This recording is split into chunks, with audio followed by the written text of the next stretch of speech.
everybody. Happy Monday. And I'm so happy to see you all in the chat. And what's really wonderful is I've just been on another show now with beautiful Morné. And I see so many of the people of you gals that were in the chat with Morné are joining us here on our marvelous, mystical, mythical, madness Monday with our favorite nerd, Brice. the history professor. From now on, we're calling you Prof. We're calling you Prof. Well, I was about to say we should call missing bodies Monday or something. Yeah, missing bodies with Brice. Missing bodies with Brice. This missing is Monday. Yeah, on Monday. Yeah, it's so awesome. I'm just looking at Cynthia. Yeah, the British royal family are descendants of Vlad. It's so true. But you know what we were just saying as well? My father, on my father's side of his family, I mean, I've got direct links to King Charles. I don't know which one it is there. So yeah, which means I might well be Vlad's descendant as well. Vlad came in, the Vlad bloodline came into the royal family at the end of the 1800s. So Queen Victoria's grandson married the daughter of the descendant of Vlad. So I know more about that. I'm not going to say personally, do know more about that. But yeah, so the people that have that, so the royal family that's on the throne right now are directly descendants of Vlad. But anyone past the late 1800s, no. They merged in the late 1800s. So, y'all, this is a crazy story. Well, I want to tell you, us with the RH negatives, we're known as the blue bloods, right? Yep. I never knew what the blue bloods meant. We just thought it was like royal families. Like, when you talk about the blue bloods, you talk about the royal families. But since we've been on this channel and recognizing all these dodgy things brings a whole new meaning, right? It is, I don't know how much I can say, but I think, Chantelle, you remember there was an incident I had where there was I was waking up with blood in my mouth, and Jesse helped me with that. But I know O negatives are very desired blood, and Chantelle and I are both O negative, and it's because there's nothing in our blood. And so they consider it to be like the blood. They consider it, guys. I'm not saying this is what we're saying, but they consider it to be the bloodline of the gods because it's not altered in any way.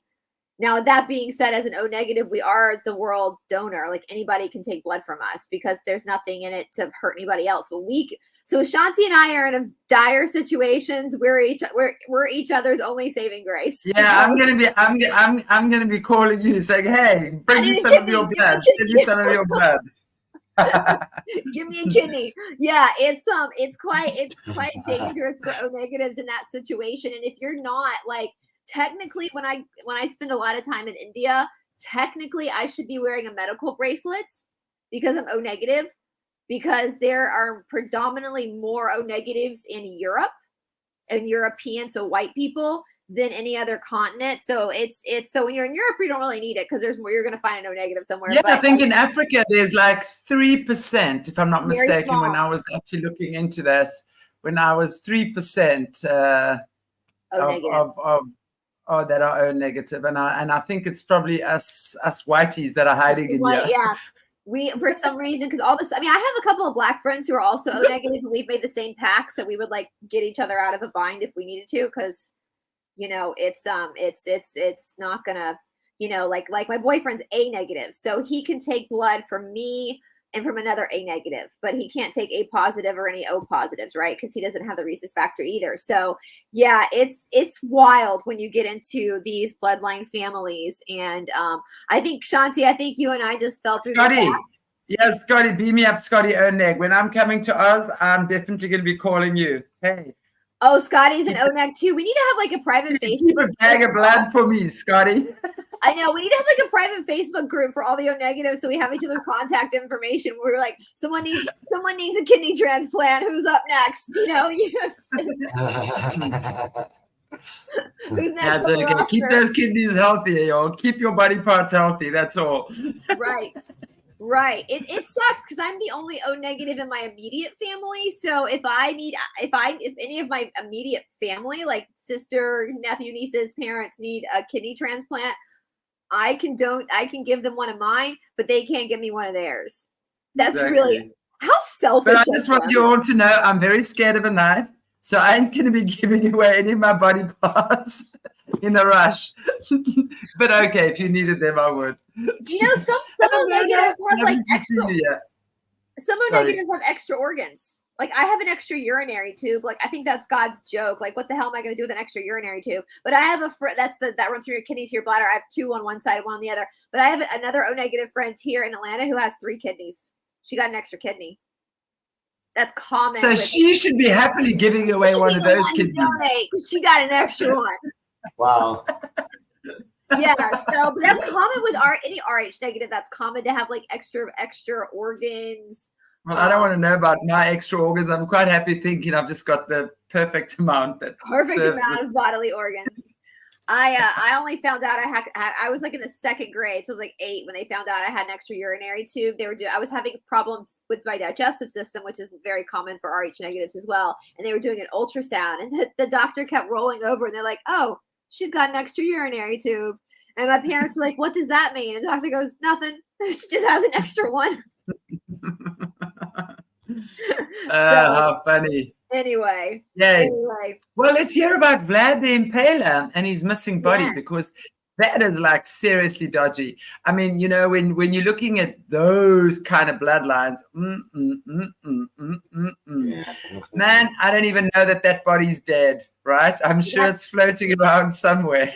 That's the curse. There's actually a curse associated with it, you guys. And, you know, when I'm doing my research, and I'm going to say this, I said this with Cromwell as well.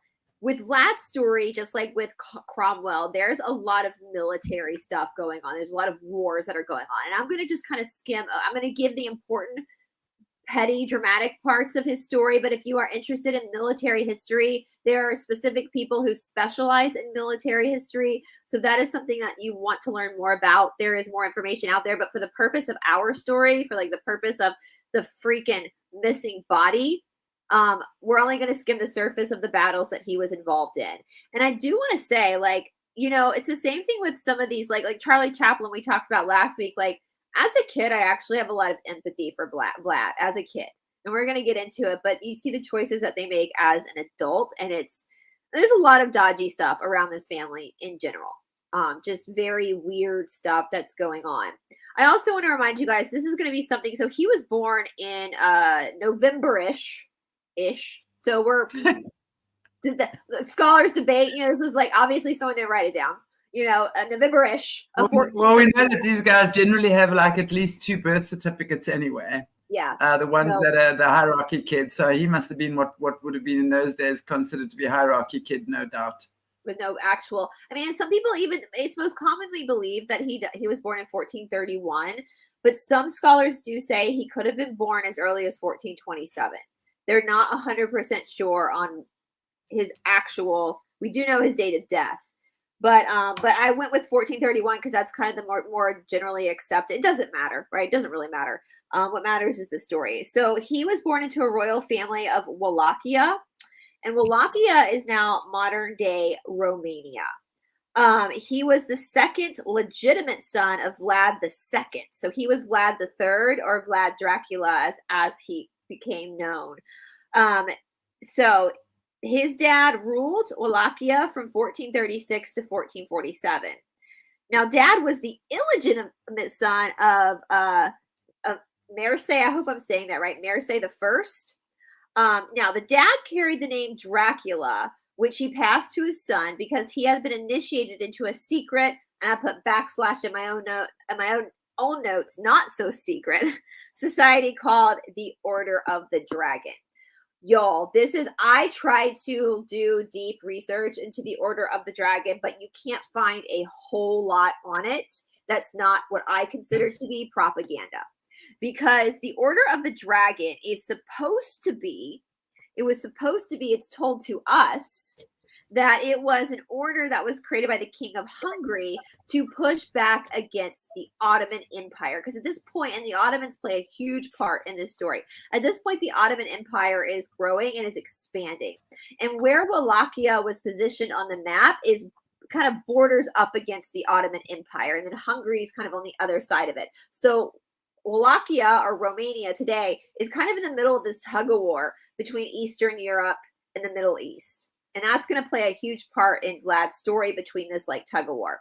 So back in this time, it was really common for aristocracy or royalty, anybody associated with the courts of Europe, to send their children, especially children that weren't their oldest born children, or maybe their illegitimate children, which illegitimate children still had a lot of perks, even though they weren't considered legitimate. But they would send their children to the court of other empires as kind of collateral, right? So Vlad's dad, Vlad II, we'll just call him Dad so we don't get confused, because there's lots of people with the same name in this story. So Dad, as its child, was sent to the Hungarian court by his own father, who at that point was ruling Wallachia. And again, his father did that in order to create a bond to show allegiance and loyalty to the Hungarian Empire. And when these children were put, and this was very common, so this is not just Vlad's family that did this. This was an accepted practice in this time in Europe. But when these children were sent to these courts, they were not treated as like hostages, right? They were actually treated like royalty. They were given really great educations. They were, called Your Highness. They were very, they lived a cushy life. So you could kind of see it almost as like a boarding school situation, right? Where they're learning and they're not kept in chains or anything like that. But it is not known that they have possession of their children. So that this king is from this other country, the dad they know that the Hungarian Empire knows that they have allegiance with this particular person. Now, again, this is important, because Wallachia is in the middle of Hungary and the Ottoman Empire. So Vlad's dad's dad, his grandfather, made sure that Wallachia was in alliance with Hungary, not the Middle East, not the Muslims, but the quote-unquote Christian empire. At this time, the Order of the Dragon was kind of revitalized. It had existed a long time ago, and they revitalized it in Hungary, and the King of Hungary initiated Vlad II, Vlad's father, into this order. And on the outside of things, this order was supposed to kind of almost be like a Knights Templar, like the Crusade for Christ, like the God Squad, right? They're going to like push back against, make sure that the Muslims don't come in and terrorize the poor Christians. Now we know that that's all bullshit. Like, we know that's not whatever. What they tell us is going on is not what's actually going on. Now what's interesting is that Dracul in Romanian actually means devil. So if we break that down into the Romanian language, this means the son of the devil. So I feel like there's more truth to that. Yeah, totally. That there is a little bit more sinister things going on with this secret, but yet not it. And I say it was secret, but not so secret. It was secret in the sense that no one really knows what was happening in these like meetings, kind of like the Freemasons. Like, no one really knows what was going on. But whenever you are initiated into the Order of the Dragon, you then carry the name Dracul, or Dracula, as we say in English, Dracula, Dracul. So people knew, kind of like the Knights Templar wore the red crosses. Like, people knew which families were in this particular order. Okay, so long story short, Vlad II, who was the illegitimate son of the king, comes back to Wallachia and actually ends up becoming the king of Wallachia. I'm not going to get into how that happened because that's not important to the story. But just so you guys know, now Vlad II is ruling Wallachia. So the guy that was initiated into the Order of the Dragon is now in charge of Wallachia, and he has 3 legitimate sons. He has an illegitimate son too, but you know what? That illegitimate son, he was a lucky one because he is not involved in any of these stories. God bless him. Like I keep saying, if I lived in this time, I'd rather be a peasant because this stuff is crazy, right? So the 3 legitimate sons are Mircea II, who is named after his grandfather, Vlad III, who's the main character of our story today, and then the little brother Radu, who is known as Radu the Handsome.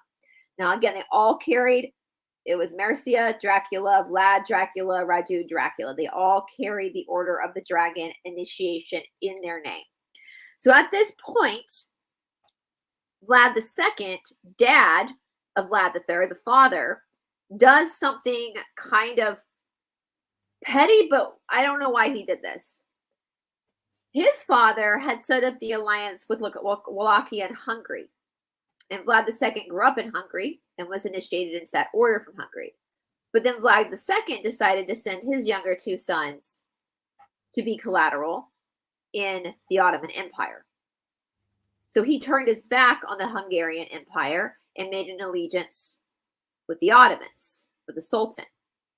So he sends Vlad III, the main character of our story, and his younger brother Radu to the Ottoman Empire, because the older son Mercia is going to stay with dad, because Mercia is the heir apparent. So he's going to stay with dad. Now, before this, before Vlad and Radu get sent to the Ottoman Empire as collateral, they are trained. They're royal. They're princes, right? They're the king's son, so they're trained in warfare and knighthood. Because Vlad III was not the firstborn son, it was not expected for him to be the king. So he was trained in a military career. He would probably go on, as they were going to foresee it, to be a huge military leader for Wallachia. And of course, his military training would obviously play out later in life because of the terrorist that he does become. So Radu and Vlad, at a very young age, are sent to the Sultan's court. Now, once Radu and Vlad are there, once again, just like in Europe, they're not treated as hostages. They're treated as royalty. And so they're given a really cushy life, and they're given a huge education. They're also learning military tactics of the Ottomans. And so I just want to make this really clear before we get started in this story. Impaling, which is what Vlad became known for, was a common practice in the Ottoman Empire. So he learned impaling techniques from the Ottomans, all right? And the Turks, as they were called, actually, the Turks. But as we go through his childhood, like, I do feel sorry for him to an extent, because even though this idea of using your children as collateral was a common practice, it wasn't weird, it wasn't shocking, I can also imagine that it would still be traumatic. And at least if you're in the Hungarian Empire as someone from Wallachia, you're in your same culture, right? You're related. They're all related. The Hungarians, they're all distant cousins, and they're all from the same family. So there's some, it's like, for example, if I had to go stay in Europe for a little while as a collateral versus staying in, like, I don't know, China for collateral, I would probably be less traumatized by Europe because it's closer to my own culture, if that makes sense. Right? So Vlad and his brother Radu are sent to this country in this court that is so out of the normality. And their father has turned his back on his allegiance with Eastern Europe in support for allegiance with the Turks. Now, it could have been, there is a possibility that his father was just trying to create a peace treaty so that the Ottomans would not invade Wallachia, because they were the empire. The Ottoman Empire was one of the most dynamic dynasties that we've ever seen on this planet. Like, they were huge, and they were powerful, and they were mighty. So it could very well been that his father was not necessarily turning his back on Hungary, but was trying to just maintain peace for Wallachia, because Wallachia was on the front line against the Ottoman Empire. They had to go through Wallachia first before they could get to Hungary. So that would make sense to me.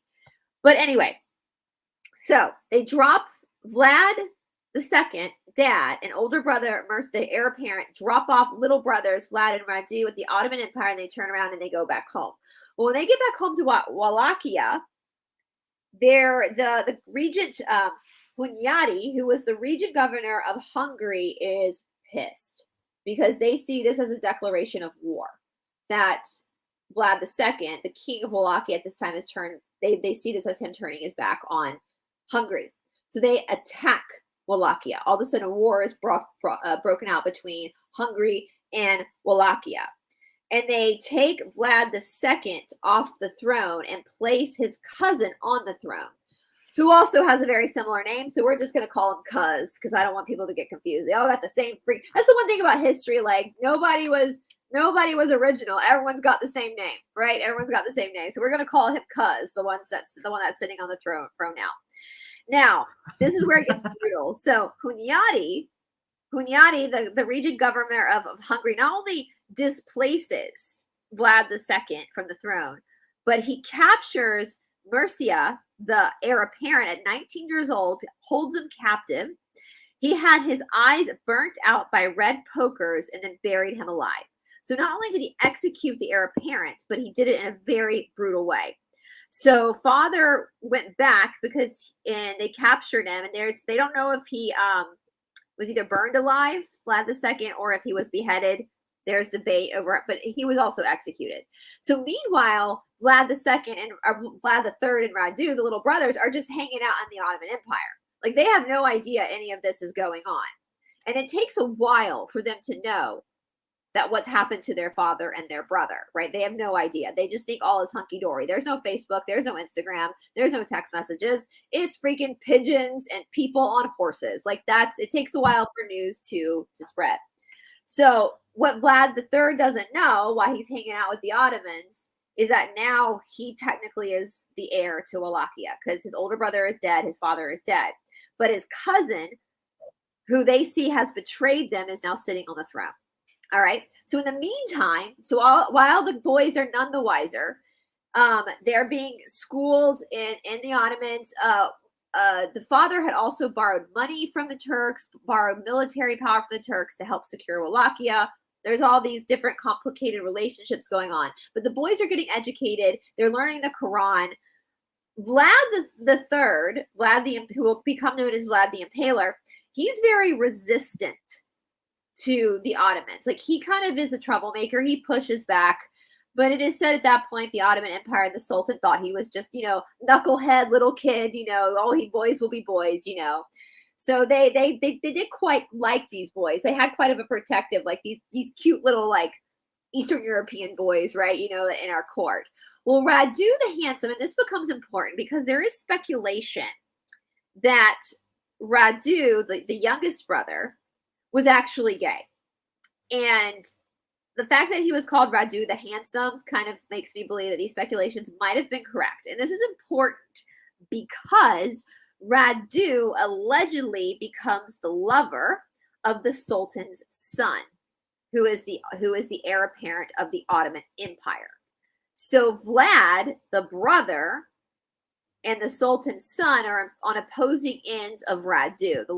Y'all, this is drama. I'm telling you guys, this is some, like, Days of Our Lives soap opera shit. Like, these people, they lived very scandalous lives. So from a human perspective, sometimes I think we look at history as just a tale of facts and dates and that's it. But put yourself in their positions. Like, if you're Vlad and your little brother is, like, off with the Sultan's son canoodling, but yet you know that you're Romanian, you're from Wallachia, you see that as kind of a slight. You don't even know yet that your dad and you don't even know you're actually the king of Wallachia. Like, you don't even know that yet. You just think, your brother and dad. And so you're getting kind of pissed with your little brother. They probably shared a room. So he'd come in and I'd be like, Radu, what are you doing, man? Like, don't convert to Islam. Well, Radu ended up converting to Islam. So it's that, boyfriend family drama right there.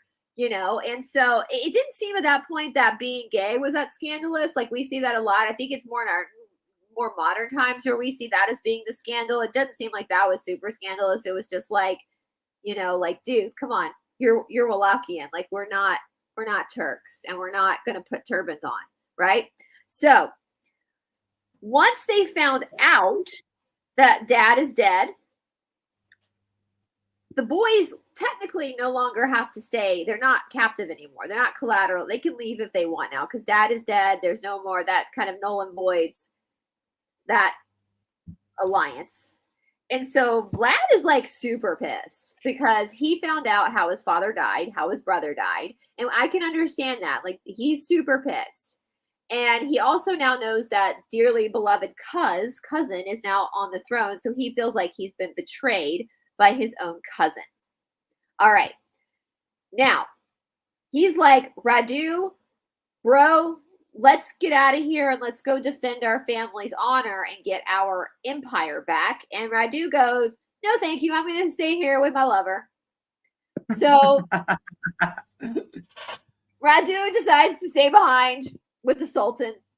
you know, this will come into play later on. This is why I do believe they were actually lovers, because what else is going to get you to stick around? Like love. Like that's what's good. Passion. That's what's going to get you of course.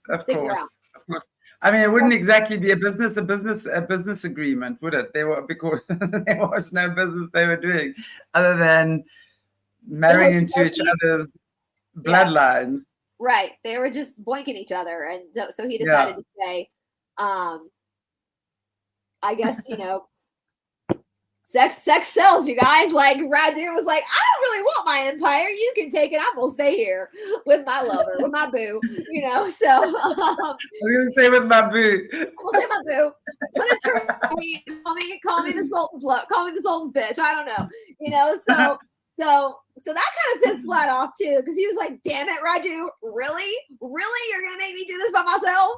You know, so but this is how much the Ottomans actually liked these kids. The Ottomans gave Vlad III an army. They gave him an army. They genuinely loved these boys, even though it was, and I can see that from a human perspective. You've got these two kids in your court, in your house growing up, and they grow up with you. You would start to love them like your own sons and have a bias towards them and a fondness for them. And so that fondness isn't going to last for long, though, guys. So they give Vlad an army. They give him an army. Again, the Ottoman Empire is a scary army at this time because they're super, super, super powerful. So Vlad builds the army, and now as Vlad is leaving the Ottoman Empire, it is clear that Vlad sees both Hungary and the Ottomans as his enemy. Still not quite sure why the Ottomans are an enemy. Still kind of not making sense in my head, but maybe it's because he feels like they because of that alliance his dad made with them is how his dad and brother ended up dead. I don't know. It's not the Ottomans' fault, whatever. But that nonetheless, that's what he's thinking in his mind. So he's only 17 years old at this time. So this is 1448. So he goes back to Wallachia. He imposes his cousin. And this is the first time we see him actually impale people. So this is his first. He ends up ruling Wallachia 3 times. This is how dramatic this dude's life was. So at 17 years old, he storms in.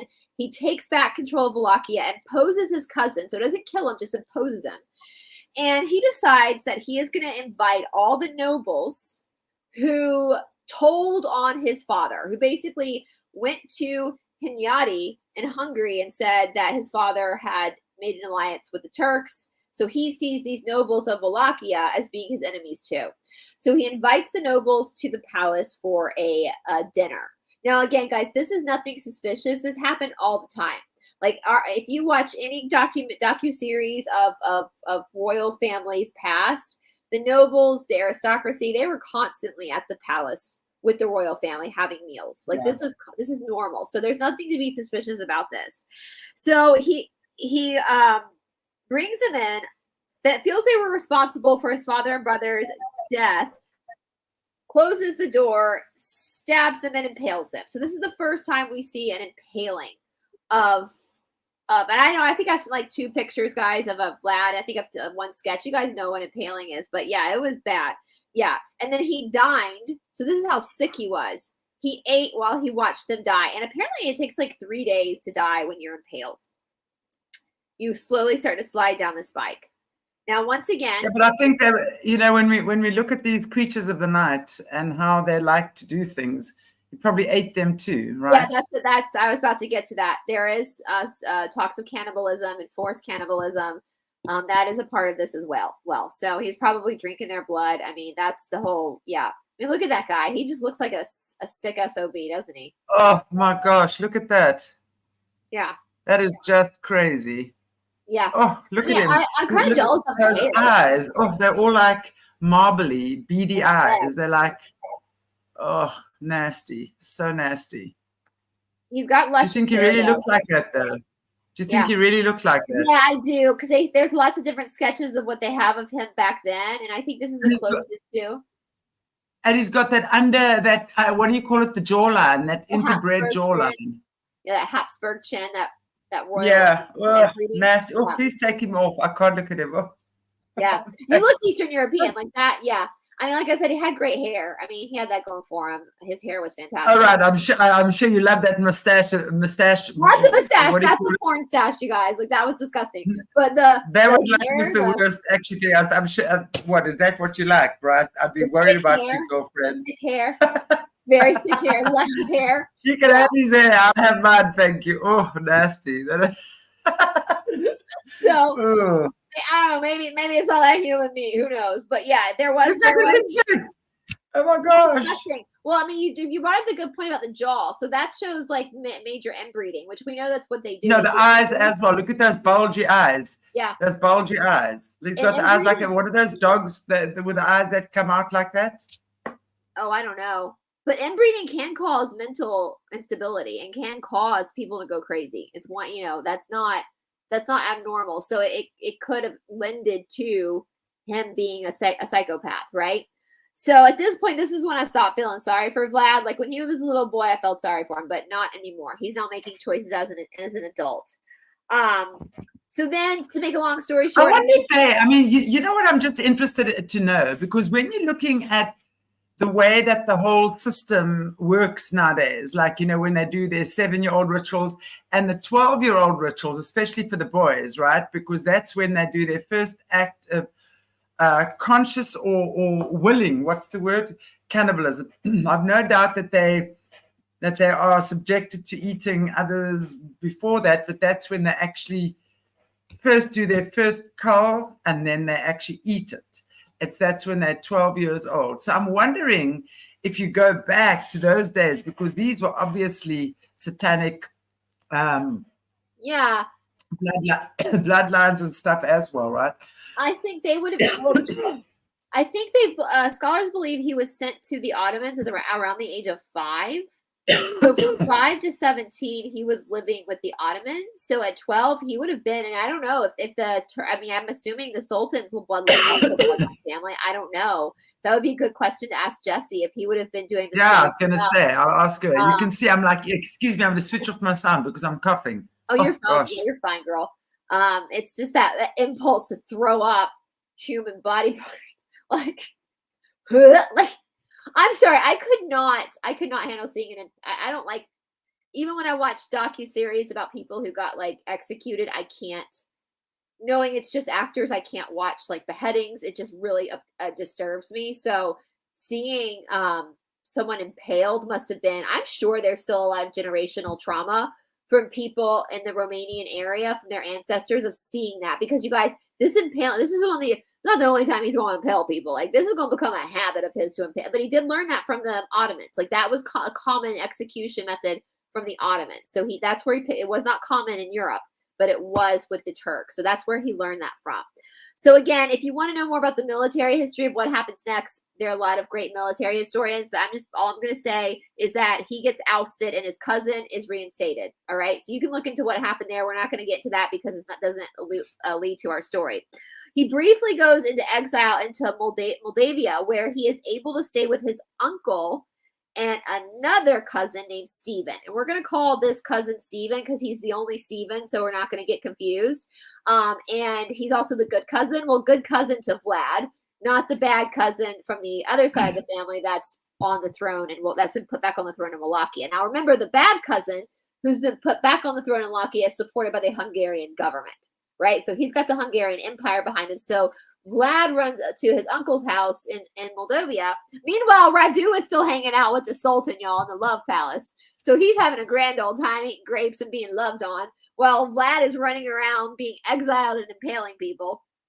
So the uncle is also eventually the king of Moldavia. Moldavia is also killed at one point. So now cousin Stephen and Vlad themselves, the cousins, are on the run together because they're both now wanted men. So they actually end up getting assistance from the man who killed their brother and father, which is Hunyadi. So now they're getting assistance. So they've made their way into the Transylvanian area closer to Hungary, and they're getting assistance from the man who killed his brother and father, Hunyadi, who is the governor of Hungary. Y'all, this is so psychopathic and petty and just dramatic. You could not write a Shakespearean play that was any more crazy than this man's life. But Hunyadi knows that Vlad has inside information into the Ottoman Empire. And a cousin Stephen is the heir apparent to Moldavia, even though Moldavia has just been conquered. And so Hunyadi is going to use Vlad and Stephen in order to strengthen Hungary's power. And Vlad and Stephen are going to use Hunyadi. So they're basically using each other. It's like a one-night stand gone wrong. Like they're using each other. That's it, right? So something big happens. We're going to come all the way to May 29th of 1453. This is a big date historically. May 29th, 1453. The Ottoman Empire took over Constantinople, conquered it. And not just any Ottoman Empire, the Sultan that Vlad grew up with has now died. So the new Sultan is Radu's boo. So the brother's lover is now the Sultan of the Ottoman Empire. You're on mute. You're on mute. I stopped coughing. I think I'm about to start choking again, though. I'm like, what the heck? Yes. I mean, there's nothing like a little bit of incestuous. I mean, what the heck? How did that happen? So yeah, so Radu is like boinking along with the Sultan. And I'm sure the Sultan had a wife in order to create heirs, but Radu's the main. He's the main wife, right? And so the Sultan, dad is dead now. So the Sultan they grew up with as boys, who's now Radu's lover, is now the Sultan of the Ottoman Empire and in charge of the Turks. And he has just now taken over Constantinople. So for all intents and purposes, Vlad III, Vlad the Impaler's brother-in-law, has now taken over Constantinople. Y'all, Constantinople, we've talked about old Constantine. This was a stronghold for the Eastern European Roman Empire. This is when, which is now Istanbul. Now we used to have to sing a song about that as kids. Constantinople. Yeah, so now it's Istanbul. And so all those big cathedrals that were in Constantinople are now Muslim mosque. And that's still the case today, right? Now, I think both Christianity and Islam I think they're not good. Neither one of them are good. So this is like the battle of two evils going out, mixed with in a little family drama and some love triangles going on. So this is very, very worrisome, though. This is why Hunyadi was somebody, we can cover him another day. Hunyadi wanted to buddy up with Vlad III, who was trying to get his empire back once again, because Vlad III's brother is the Sultan's boo, right? And we've got the Ottoman. You guys understand, like that is the interesting thing about military history, is sometimes military history can be a little soap opera-ish. Like it's all a bunch of families. Sometimes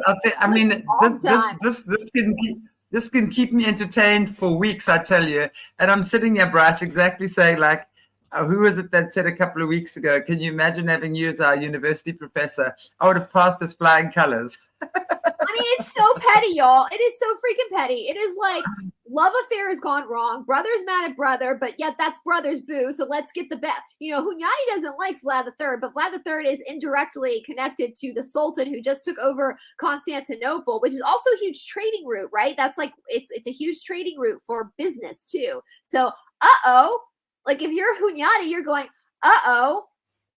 this isn't good. Right. The Ottoman Empire is picking up on Eastern European. At this point, like I said, just be a peasant. Just be a peasant, y'all. Like it's because when the Ottomans come in, most likely we're going to get into this. They're not going to touch the peasants, the people. They're going to like execute the Hunyadis. So, so anyway, now we have this huge looming threat. So enemies. The guy that tortured your brother and father is now your bestie because you have a common enemy. My enemy's enemy is my friend, basically. But isn't that really the way it still goes? I'm trying to kind of put this, apply this to modern day politics, if you will. It's really the same, right? It's kind of like, I think it's the same. I think it's the same entities playing themselves out in modern day bodies. Seriously. Yeah. I think back then it was probably because they had less technology. It's probably more entertaining to see them actually fight in person. And they could be more open. I mean, in those days, they were a lot more open about their dodginess. Nowadays, they're hiding it, right? They're hiding their dodginess a lot better than what they did then. They wore their openness on their name, Dracula. Yeah. Like they wore it loud and proud. Well, so it gets even, the plot thickens, you guys. So I've said this about the cabal before. There are many things, but stupid is not one of them. Vlad plays Hunyadi. So Vlad gets Hunyadi all excited about invading the Ottoman Empire. So Hunyadi and his gang, his comrades, charge forward to invade the Ottomans, and Vlad's back here going tee hee hee. He steps back with his cousin Stephen, and they go gang up on the other cousin who is sitting on the throne of Vok, and they kill him. And they kill him in hand-to-hand combat, they're slapping each other, hand-to-hand combat, cousins just slapping each other. Little kitchen knives. Yeah, just slapping each other to get them off the throne. While the big boys are over here. Hunyadi fell for the biggest trick in the book. Look what's going over here. Not what's going, he sent them all down there to take care of his pseudo brother-in-law. And Radu was right there with him, and then Vlad and his cousins are over here getting the cousin who's backed by Hunyadi off the throne. This is wild, you guys. This is what happens when we don't have TV and radio. We create our own drama, right? People don't have to sit at home and watch TV. They just create their own drama. And so, but isn't this like Game of Thrones? I mean, this is kind of the time of Game of Thrones, I'm sure, right? Oh, and they were always. Yeah, they're always kind of concocting all sorts of dodgy ways to do things. I mean, it's crazy. It's actually crazy when you, yeah, absolutely. They're smart. They might be sitting there hand slapping each other and scratching each other with their little claws. But at the end of the day, they pretty much know what the heck they're doing. They certainly were not. They were certainly not shy to go after what they wanted. That's for sure. He needed Hunyadi out of the way because his cousin was backed by Hunyadi. So he needed Hunyadi and his men out of the way fighting the Ottomans, the Turks, so that he could take out his cousin. So it was quite genius on Vlad's part. Like I said, there are many things, but stupid ain't one of them. They're smart people. And so this is the start of Vlad's second reign. And now he's the undisputed ruler of Wallachia. At this point, he started to fortify the walls around Wallachia, which I actually don't blame him for doing that. You've got two countries that are pissed at you, build that wall, baby. We see that today, right? Protect your borders. But it would be cool if he just stopped there and said, okay, I'm going to fortify my boundaries of my country to keep my people safe because we're getting invaded by both the Hungarians and the Turks. So I'm going to fortify my walls. But then he took it a step further and he took even more nobles. He seized the land from even more nobles and he gave that land to allies and he impaled everyone. And he started going to just basically commoners that he thought were not following the rules, how Vlad wanted the rules to be followed. So he put bodies all around Wallachia to warn the people, don't mess with me. I'm going to rule by tyranny. At least he was letting them know he was going to be a tyrant. He wasn't trying to manipulate them with. They were a lot more open about their dodginess then. That's what I'm saying. It's they'll just be sleeping with whoever, man, woman, or beast, and they'll kind of tell you what their intentions are. And I'm going to fight for it. So at least it's in your face. Not like nowadays when it's all build back better. You'll own nothing and be happy. Yeah, it was way less manipulative back then. So he had people eaten alive. So these were commoners who eaten alive. So let me explain how this was done. So he was very obsessed with people's sex lives, which doesn't shock me. Okay, Morné came back right at the most juicy part. So he was obsessed with his people, their sex lives. And if he deemed, which reminds me a lot of King James, the King James Bible, who I'm actually a descendant of, he was the same way. He terrorized women. Vlad terrorized women as well. So if he believed a woman was having an affair or sleeping with a man she was not married to, so she could be a single woman and just like out dating, you know, like we do. And if he believed that she had given her virginity to a man, he would mutilate the woman by cutting off her breast or other female parts. And then he would force the person that he thought was boinking the woman to eat the body parts in front of her while she was dying. I mean, that is just absolutely so sick. Which is what King James, the King James Bible, you guys who love the King James Bible, that's what King James did too. But this is, you know, I'm sitting here and I'm thinking, because these, I mean, Vlad the Impaler's bloodlines are very strong in the 13 main bloodlines, right? That rule this planet right now. Oh yeah. Vlad the Impaler has very, I mean, this is, and if it's, what's the difference actually? Because that's what they're doing when you're thinking of spirit cooking and stuff like that. I mean, some of the things that these creatures of the night get up to, it's not far from that. It's it's the only thing that now is that it's actually done in a clandestine way behind closed doors. Yeah, they did it. And it's not as outside and we're not impaling people right out there in the courtyard. Yeah. No, it's done beneath the surfaces of the church and the palaces. That's why I'm saying, well, he would use, so Vlad would use the excuse of biblical principles to do this to women, to cut their breast off. And it was never clear that he had any proof anyway. First, none of his business. I mean, listen, Vlad, you know, look in your own backyard. Your brother's boinking the Sultan. Like, come on, you know, and you're going to chop a woman's breast off. And so there's a depravity here. There's a sadistic depravity that's happening here. And this is the one area of the world I would not want to be a peasant, because you're still not free of the wrath of these. I mean, it was everywhere. It was a blood-soaked country. The historians say the full extent of his wrath is unclear.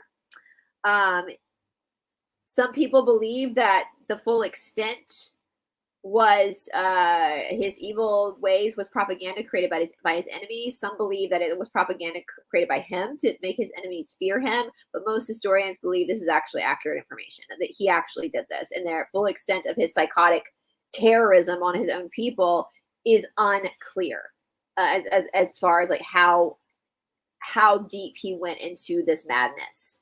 All right, so he continued to continue to have a really good alliance throughout his whole life with his cousin Stephen, who was now he ended up taking over Moldavia as well. Again, you guys can look up the military history on that if you're interested in how that happened, but he's now king of the neighboring country, so they have an alliance now. Meanwhile, the Sultan, his brother-in-law, pseudo brother-in-law, has declared Wallachia is now a part of the Ottoman Empire. So brother-in-law was like, you know what? That's mine. It's mine. I'm going to take it. I'm just going to say it's mine. And so the Sultan sent some of his men to Vlad's court to collect basically taxes. And Vlad was like, come again? What are you here for? And they're like, well, yeah, the Sultan said now you're a part of our territory, so you owe us taxes. But don't worry, he's going to let you stay on the throne, but you're now technically a part. He just decided you're a part of the Ottoman Empire. And the first thing Vlad did to these Sultan's men, because they wouldn't take their turbans off to greet him, is he took nails and he drilled the turbans into their heads. Then he impaled them. Spoiler alert, then he impaled them. And these were just men doing what the Sultan had done. Surprise. Right? So now Vlad's pissed. He's pissed because his brother-in-law, Radu's lover, has now just said, Wallachia is mine. Didn't even try to war with him, just claimed it as his. So Vlad's like, oh yeah? I'll show you what's yours. And so, let's see. So he says that he's going to go to Constantinople to meet the Sultan face to face. He's going to go have a civilized conversation with his old buddy, the kid he grew up with, who's now, again, kind of family, because Radu's there with him. So I just want to make that. I'm trying to really put that point home. Think about your sibling. Think about their partner. I know my brother-in-law well, my brother-in-law Steven, like that'd be like me going to my brother-in-law and being like, what the fuck, man? Like, there's a different type of relationship here. They know each other. Not only is he Radu's lover, but they also grew up together as siblings almost. So this is intense. Yeah. So he decides at this point, Vlad has a new toy, and this toy is called gunpowder. So gunpowder is now new. We're getting into that time in history, and Vlad's got a hold of some of this. So for 2 weeks, he's let a message out that he's going to go to Constantinople to meet with the Sultan and Radu, his brother, and try to work something out. That's bullshit. That's a cover. He gets off. He goes over 500 miles for 2 weeks in the Ottoman Empire using his gunpowder and literally just slaughtering everyone in his way. Men, women, children. And at this point, as we say in the South, the Turks are clutching their pearls. My pearls! They're clutching their pearls because this is so scandalous. You don't touch women and children. And that was made very clear even with the Turks. And that's something Vlad would do. So even without Eastern Europe, Western Europe, into the Ottoman Empire, women and children in villages you typically didn't touch them, right? You tried to leave them alone. But Vlad went and slaughtered everyone in his wake. Didn't even make it to Constantinople before he said, my job is done, I'm going home. Next time you try to take money from me and take my land from me, I'll come back and slaughter your people even more. Meanwhile, you guys, Wallachia is like a little pipsqueak compared to the size of the Ottoman Empire. Like, that's where he's a little stupid, because this is the Ottoman Empire. So he is playing with fire, no pun intended, since he has gunpowder now. So he turns around and waddles back home.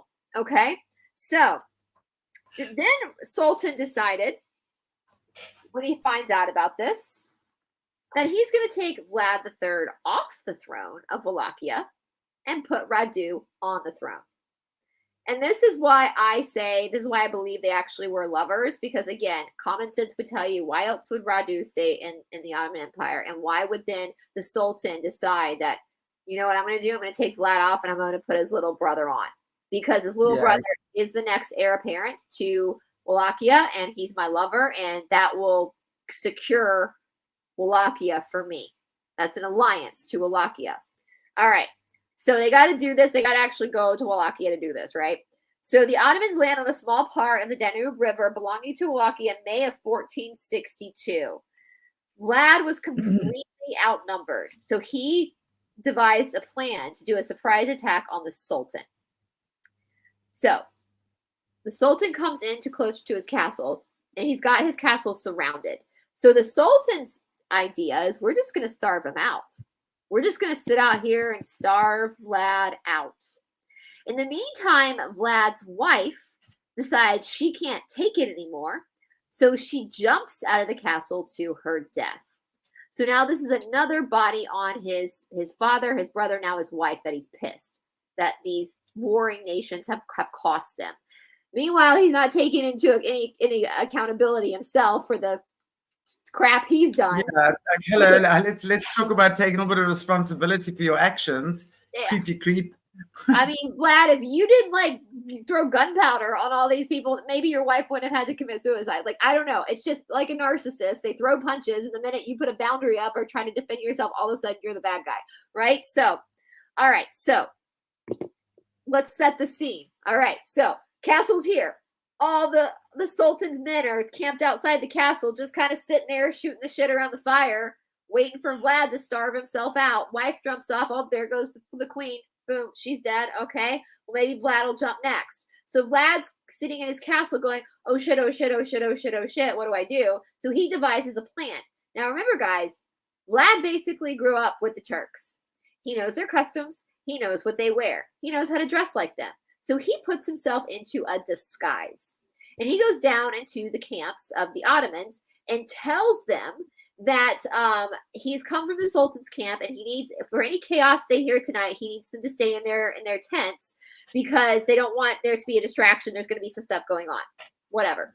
So all of a sudden, nighttime comes, and the few men that Vlad has in his castle, they've now arranged it so all of these men are going to stay in their tents, and they basically attack the Sultan's camp and slaughter a bunch of Turks.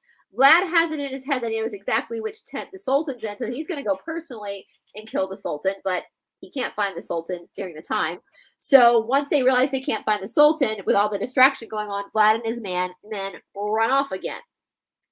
As they run off and they get ahead of the Sultan, going back into Hungary or wherever they're going, they impale a bunch of people along the way.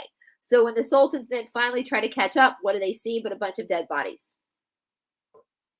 So this is just crazy, okay? All right. So once Vlad is gone, he's back, he's left, then the Sultan goes, okay, well, this is easy. I'm just going to declare Radu the king of Wallachia. So now Radu is the king of Wallachia. So this is the end of Vlad's second reign. He's going to have a third one. We're going to get into it. So Vlad at that point runs into Hungary. So he's looking again for alliance with Hungary. And he is taken prisoner by Matthias Corvinus. Now, when I say he was taken prisoner, I mean like he was taken prisoner. Like this was no like you're collateral now. We're going to treat you like royalty. But no, they literally like took him as prisoner. And historians cannot understand. I watched so many people talk about this. So many historians are very confused as to why Matthias Corvinus did this. They think it's because he was trying to become the Holy Roman Empire, so he wanted to get like brownie points with the Pope. But the Order of the Dragon, which Dracula was a part of, was ordained through the Catholic Church. So why would you then think you're going to get brownie points for imprisoning somebody who's high up in the Order of the Dragon, a Dracula? That's connected to the Catholic Church. So historians cannot figure out what the hell's going on. It just baffles people as to why he actually imprisoned him. Maybe he was fucking terrified of him and thought, no, we got to put this guy into like solitary confinement because he's going to impale people if we don't. Like that might be why he did that. But nonetheless, the good news is while he was here, he did meet his second love, his second wife. Could you imagine being his wife? I would be terrified the whole time. I would be so afraid that if I took one wrong step, my boobs were going to get chopped off or I was going to get impaled. But nonetheless, he gets himself a second woman that he marries. He ends up staying in captivity in Hungary by Matthias Corvinus for 14 years. He is kept prisoner while Radu is on the throne of Wallachia. Finally, cousin Stephen comes in and he's like, dude, what are you doing? Let him go. So Stephen basically comes in and negotiates Vlad's release. So Vlad then decides that he's going to go back for a third time and claim Wallachia. Well, at this point, I can't believe they actually released him. I mean, why would they even do that? Right? I mean, that would be the type. Funny that Stephen was just like, come on. Yeah. They're like, okay. Yeah, well, Madeline is saying I read Vlad's people loved him. I guess they would have loved him because he was so ferocious, right? And he absolutely, no one could come close to him. So, yeah. Well, and I think there's a miscut. So I kind of read a little bit. So and if we have any Romanians in the audience, let us know your perspective. But I hear it's both. Some people venerate him as a warrior for Romania, where others don't. Because I'm telling you right now, he was not interested in Romania. He was not interested in the people of Wallachia. He was interested in his own power and his own revenge. Totally. And he needed the people, like anyone in power. You need the people to vote for you or to love you or to adore you, whatever. Or fear you, because he impaled them. I'm telling you, there's probably generational trauma in Romania to this day because you never knew when you were going to be picked for his entertainment. Just like with King James, you never know if you're a woman if he was going to point you out as a witch and then torture you to death for his entertainment. Well, because King James would eat dinner while he watched women getting tortured. Same thing. So is he really loved? Like people think the King James Bible is amazing, but they don't. But so many years have passed, but they don't understand. He was a Satanist and he was a complete psychopath. He makes King James and Vlad the Impaler make Ted Bundy look like a freaking Care Bear. You know, it's just so I don't know if that's more propaganda that but the Romanians love him. Do they really, or is that propaganda? And there has been fake news basically. So and I've read it's like Madeline says again, he protected them. or at least they thought he protected them. At least they thought he did. No, they knew he didn't. So the people back then, so the people today might think that, but back then, no, they were terrified of him. I think they were probably very excited when Radu, the younger brother, got on the throne. They were like, "Oh, good." Yes, Cecilia is saying again, our Romanian friends who think he's cool. Just a chapter in their history. There's a lot though that do say in my research that do say they can't support this. Because they as you say, it's obviously divided, Yeah. And as you say, a chapter in the history, but without realizing, and as Madeline says again, your DNA remembers, right? So this generational trauma would be very much absolutely within the DNA. Wow. I mean, again, but it would make sense, obviously, that there would be those that did and those that didn't. So you can compare it again to King James. How many people believe King James was like this Protestant great king that wrote the first English Bible? And they don't even care to sit down and we did not write the first English Bible at all. The Freemasons wrote the Bible that he was an open Satanist. He was very open about his Satanism. So it's that like if you're looking at last week, Charlie Chaplin, how many people actually truly know what Charlie Chaplin was like, right? Exactly. When you're looking at that. So it's important for people to understand this, that know that at the time, the people living in Wallachia or Romania at that time were terrified of Vlad. They knew that he wasn't there to protect them. Because it was just whatever mood he was in, he would go down into the village and just take a peasant and charge them with the crime so that he could get his nuts off, like torturing them. They knew that. They were terrified. But this is such. Honestly, this to me feels like demonic possession. It's like we're looking at the Dark Lords today, and as you say, he obviously had stuff go down as a kid. And that's why I say, I wonder if they actually had rituals in those days the way they do in these days.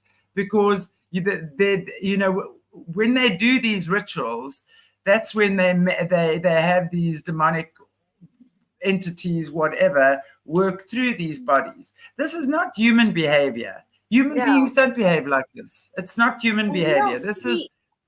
You don't see the same behavior. Well, his older brother died at 19, so he never got a chance for us to know. But we don't see this behavior coming from Radu, the younger brother. We don't see, he's a pretty calm guy throughout. I mean, he kind of just stays with the Ottomans. He's not. I know I've been laughing about him because he's part of his decision to stay with the Sultan is what caused a lot of Vlad's anger towards him. But we don't see any stories of Radu being violent that's saying he wasn't. We just don't have any recorded stories of him doing anything to anyone. We don't see him historically as being violent in any way, and so. I'm sure he would have, though. If he was as bad as his brother, I'm sure they would have made a big song and a dance out of that, right? Well, the few years that he did hold Wallachia, so the 14 years that Vlad was being held prisoner in Hungary, for the majority of those years, Radu was the ruler of Wallachia. And we see no terrorism during this time. Yeah. And you can see the walls, and we see the wall as being protecting the borders today, but for Vlad, it was keeping people in. It was imprisoning people in their own country, so they had nowhere to run, right? So there we go. If you just Brice, I'm looking at the chat here as well. Danielle Dupre, Gary Wayne says Vlad was sent to the mystery schools to learn sacred sciences. Makes sense to me. Yeah. Because if you were sent to those mystery schools, where the creatures of the night go and take up residence, then it would make sense that they would have learned these things, and then he would have been connected with some kind of demonic entity that was working through him that had this disgusting bloodlust. As I said, this is not human behavior. Humans don't do this. And again, we do not see this behavior from his brother Radu. Even when he's on the throne of Wallachia, it's pretty peaceful. He ends up passing away before Vlad comes back. So Radu wasn't killed by any war. He just, I think, got sick and passed away. The Sultan was heartbroken. So by the time Vlad is released, there is somebody, I have put my notes, and some other bozos on the throne now. That's not supposed to be there. So Vlad has out at this point, Vlad's pretty beaten up. He has a ragtag army. So he comes back into Wallachia. He takes out the next person on the throne. I wrote in my notes, because the person so after Radu passed away, the Sultan put another puppet on the throne for him. And this bozo, when he sees Vlad coming into town with his ragtag army, I wrote in my notes, who shat his pants and fled when he saw Vlad coming. I'm like, same. If I was sitting there and I saw Vlad coming, I'd be like, fuck this. And I would just run too. It's all yours. Right, you're right. Yeah, exactly. I just wrote my notes. He shat his pants and fled. Like, I would too. I don't blame him. No harm, no foul, my friend. Like, I don't blame you. So now Vlad is back, and this starts the third reign, the final reign of Vlad the Impaler. By this point, Wallachia had been used and abused. Okay, the land had also been extremely used and abused. So Vlad had no real army to speak of, and his resources were very, very low. So that's what happens when you impale your own people. You don't have many resources left because no one's mining. Like, that's a hard lesson in karma, isn't it? Like, don't impale your people if you want to have fucking resources. Like, God, for all his geniuses, he's kind of dumb sometimes too. Like, that's just common sense. It doesn't appear out of nowhere, you guys. So 2 months later, the Sultan is back and takes over. Vlad cannot fight him this time. He knows this. So, all right. So Vlad was killed. He was beheaded. His head was sent back to the Ottoman Empire for all to see. He has gone down as one of the worst serial killers the world has ever known. And they have classified Vlad as an actual serial killer. Okay, so let's go back to the curse. So let's back up a little bit before the beheading happens. So at this point, this is where the curse comes in. He's lost his brother, his father, his little brother. He considers his little brother to have been lost to the Ottoman Empire too.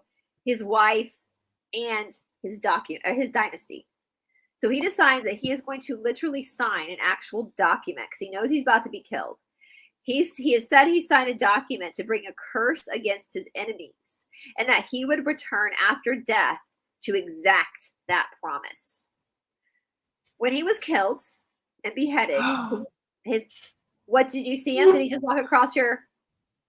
My cat just brought in a bird. Excuse me. Oh my God, is that the curse? That is being cute. I did it. Vlad, we're just storytellers, dude. Like, it's cool, man. I know Just relax. We're just telling your story, man. That's all. It's 2023 now, boo. Like, you can chill out now. I'm not Romanian, although I do have a little bit of according to 23. I mean, I do have a little bit Romanian blood, but not Romanian. Morné, are you Romanian? I don't know. I have no idea. Like, it's cool, man. We're just telling your story, bro. That's it. All right, we're gonna go on, guys. I'm gonna be spraying my house down with Florida water and salt after this is over. I'm just a white guy born in Africa, so. Well, listen, Vlad. I'm from Georgia. I'm from this place called the New World. I'm American. I'm real far from where you lived. All right. So anyway, after he was killed, his body allegedly was buried in a monastery. But later they exhumed his body and it was completely gone. There was no body there, y'all. Like, facts, there was no body there. It was gone. And so he said he was going to come back and he was going to exact his revenge. And so I wrote down in my notes, no one haunts the modern world quite like Vlad Dracula. And that's where we get all these legends of Dracula, which come from Dracul, which is the order of the dragon or the order of the devil, which is what Vlad was openly initiated into. And so this is where we also get a lot of the folklore from vampires and all that kind of stuff. So yeah, we don't know where his body is. And like most of these cases we're covering, I believe these missing body and missing body parts are being used for rituals. I don't think that, I mean, call me crazy, y'all. I mean, we have become aware of some pretty gnarly stuff, some pretty wackadoo and gnarly stuff these last few years. So at this point, I don't actually think that, Vlad his body's being used for rituals. I think Vlad is still around. Just my opinion. I know if we have any normies watching right now, they're gonna think I'm freaking on something, on some drugs or something. But the Jessica Jones, look at her, the cryptid huntress. I want you guys to meet her. She knows. That girl knows. She's got a great channel. She's a remote viewer. I was on her channel the other night. So yes, all right.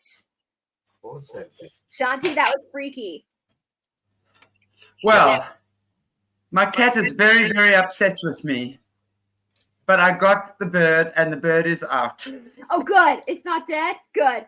Because we were over here being like, we got to sage, we got to spray some Florida water. Like, wait, I want to show you her cross face. Just wait. I'm going to fetch you. Maybe Shanti's cat is Dracula incarnated. Can't do as much as a cat as he can as a human.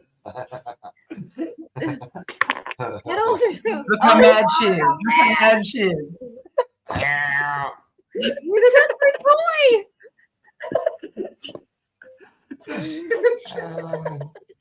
She's so cross. But that was very stressful. She brought that bird in right when I was talking about the curse. Like, that's kind of freaky, y'all. Like, go and drop some sage and some salt and some holy water, whatever you got to do. Like, because that's freaking weird.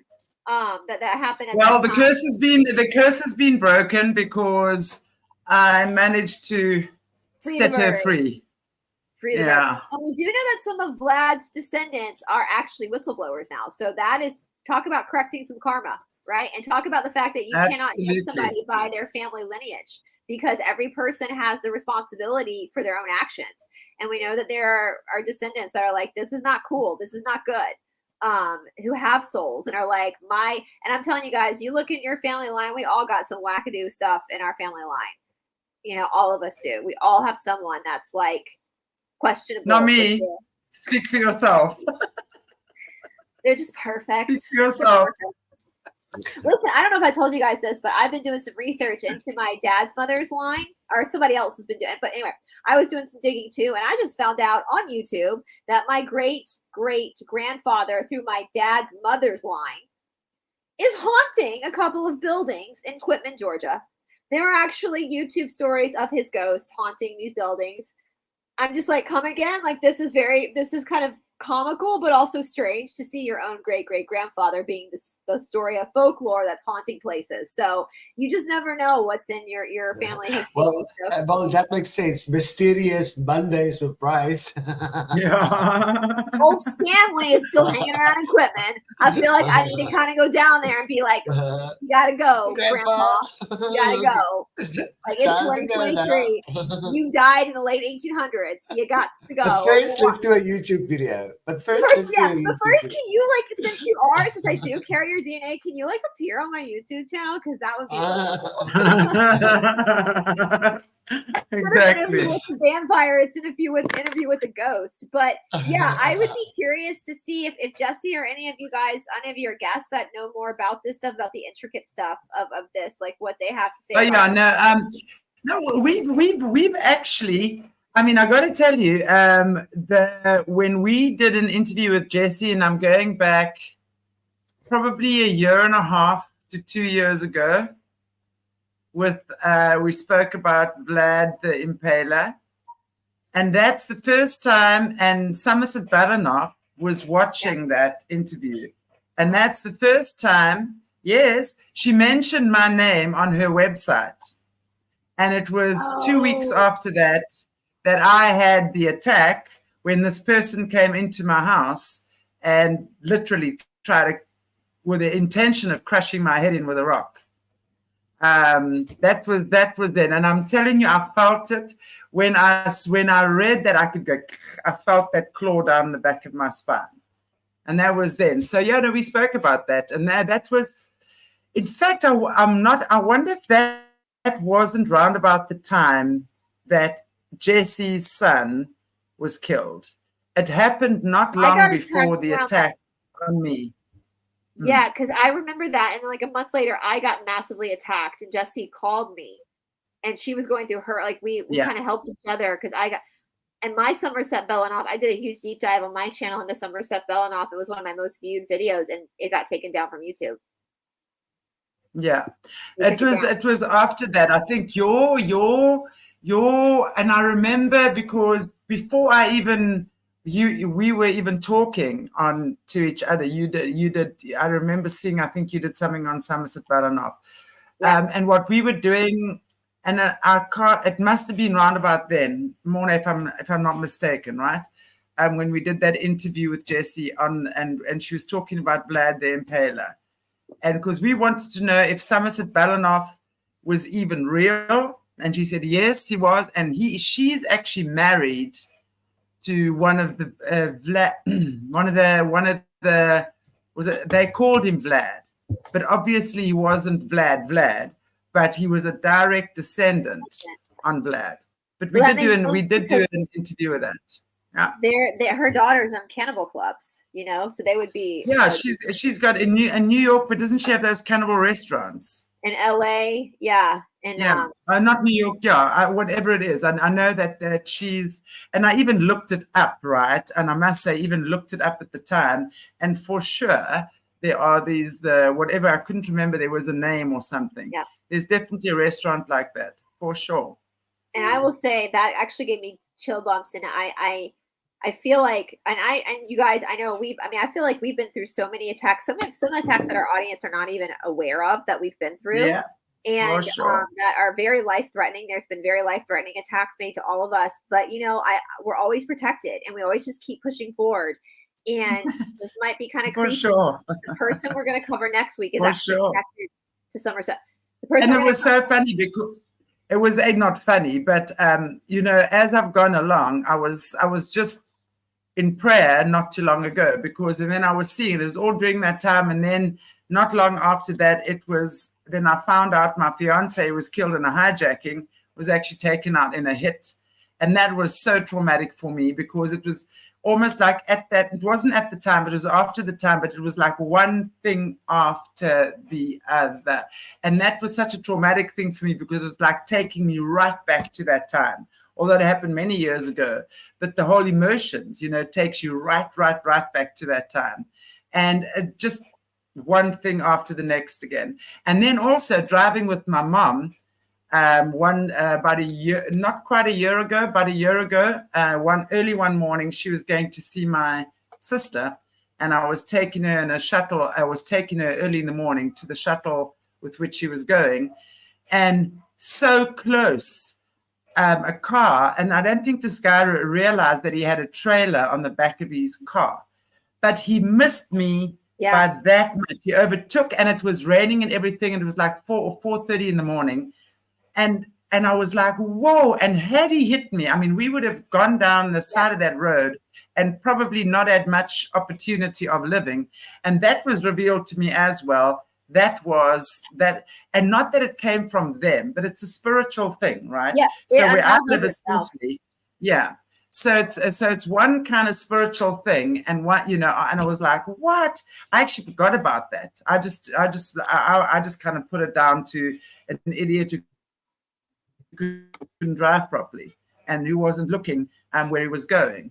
But and then when you sit, it's like one thing after the next, and you realize what happens when you actually choose to be on channels like this. And it's not necessarily always life-threatening, right?